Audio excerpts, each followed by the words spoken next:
Across the vast, unforgiving expanse of the Antarctic ice, a remarkable drama unfolds each year.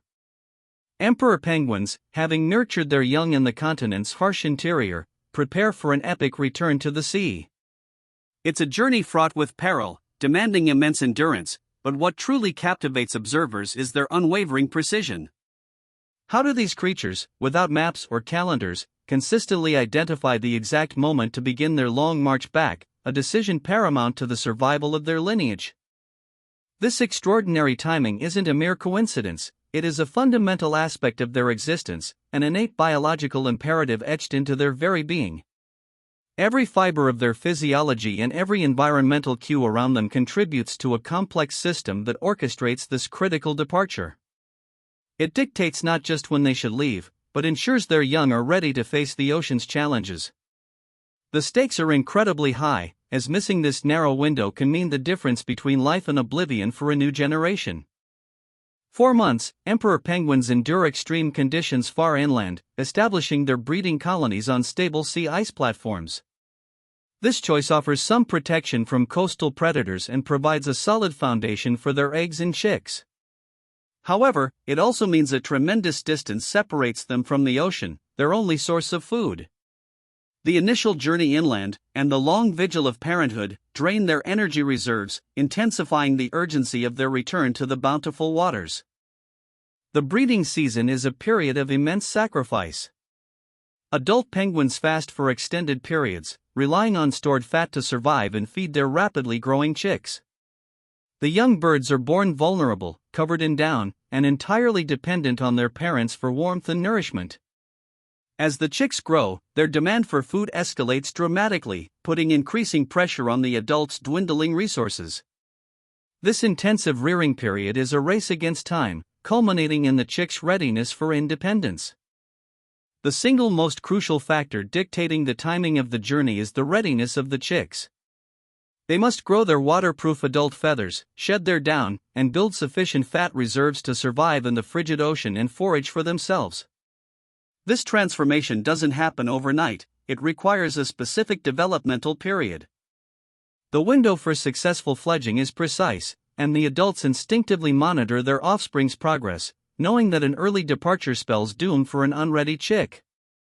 Beyond the chick's development, the penguins are guided by environmental indicators. The most fundamental of these is the changing photoperiod, the gradual shift in daylight hours as the Antarctic season progresses. As the sun climbs higher and the days lengthen, it signals the approach of warmer conditions and the impending breakup of sea ice. This consistent, yearly pattern acts as a reliable celestial clock, triggering internal physiological changes that prepare the adults for their arduous trek and subsequent return to feeding grounds. The state of the sea ice itself provides another critical signal.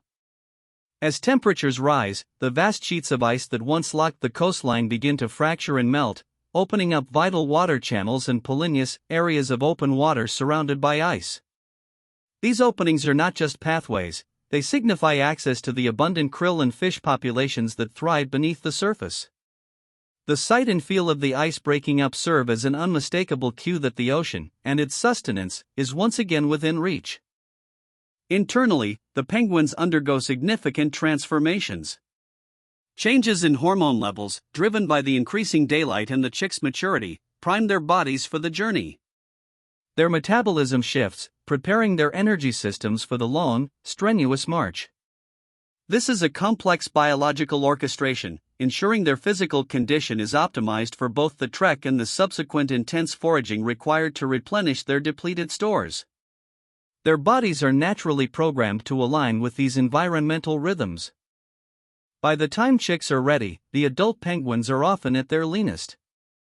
They have expended immense energy on incubation and feeding, having fasted for months. Their fat reserves, built up before the breeding season, are now severely depleted.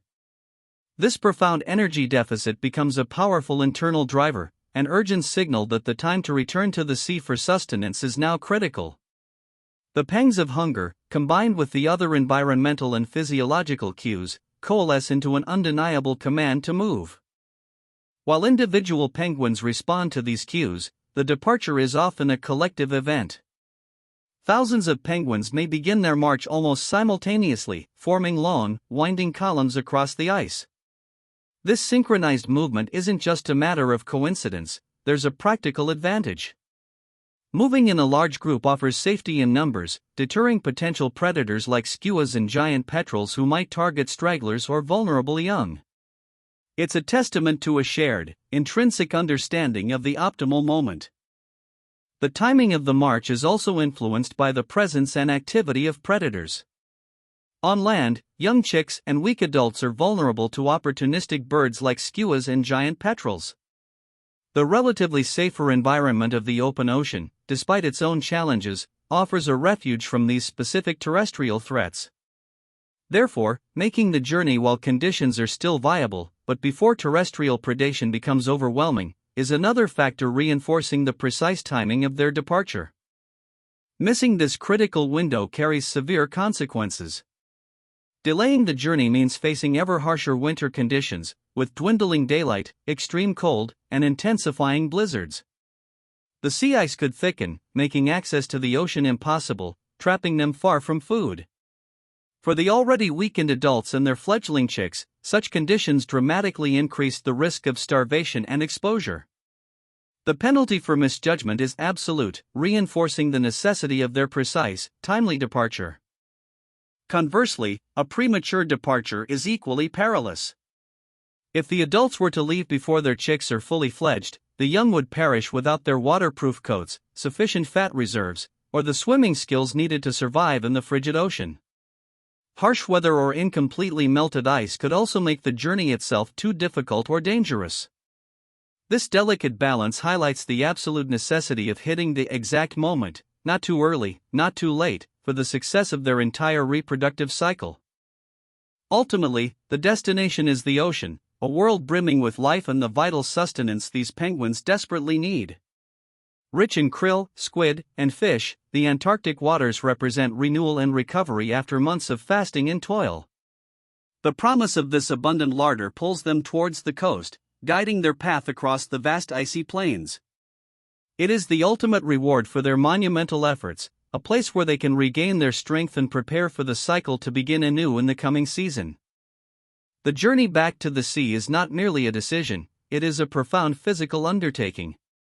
Covering distances that can stretch over 100 kilometers, often battling blizzards and navigating treacherous ice, the penguins must draw on every ounce of their remaining strength. This trek, sometimes taking weeks, is a test of sheer will and endurance. Yet, driven by the combined force of biological cues and environmental signals, they push forward, their unwavering procession a testament to an intrinsic drive for survival. After weeks of relentless marching, the penguins finally reach the edge of the sea ice, a moment of profound transformation. They gather at the brink, sometimes hesitating, sometimes plunging with a unified splash. This first dive marks the end of their terrestrial ordeal and the beginning of their aquatic freedom. It's a leap of faith, an entry into a world where they are agile hunters, perfectly adapted to their environment, ready to exploit the ocean's bounty and rejuvenate their bodies. Once in the ocean, the priority shifts to feeding. They hunt tirelessly, rapidly regaining the weight lost during the breeding season. This period of intense foraging not only restores their energy but also prepares them for their annual molt, where they shed their old feathers and grow a new, waterproof coat. It is a crucial time for physiological recovery, ensuring they are robust and ready to face the challenges of the next breeding cycle, continuing the unbroken chain of their species. The emperor penguin's journey back to the sea is a remarkable testament to the intricate balance of nature. Their precise timing, orchestrated by a symphony of environmental cues and internal biological clocks, is not merely a behavior but a fundamental strategy. It ensures the survival of each individual, the successful fledging of their young, and the perpetuation of their species against the backdrop of one of Earth's most challenging environments. It is a story of profound instinct, perfectly attuned to the rhythms of their world.